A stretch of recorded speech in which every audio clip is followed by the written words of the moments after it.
আমি ঠিক করেছিলাম আমি একটা প্রশ্ন জিজ্ঞেস করব কুশলকে। আমি তো তোমায় ভালোবেসেছিলাম কুশল, কিন্তু তুমি আমায় ব্যবহার করলে। কেন? কেন?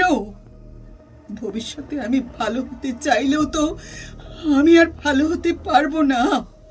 কারণ কারণ আমি সহস্র মানুষের মোবাইল থেকে আমার নোংরা ছবি ডিলিট করতে পারবো না।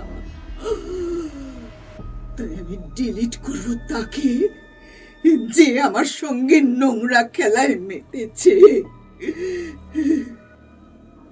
আমার হাত যন্ত্র থেকে আমি তো কাজটা করলাম, এবার কিন্তু আপনাদের শুনতে হবে। গল্পের দর্পণে আসতে চলেছে হাত যন্ত্র গল্প। আপনারা শুনুন এবং আপনাদের মূল্যবান মতামত দিন। অবশ্যই শুনবেন গল্পের দর্পণে হাত যন্ত্র। লিখেছেন সুপ্রিয় সুদীপ ব্যানার্জি। শুনবেন তো?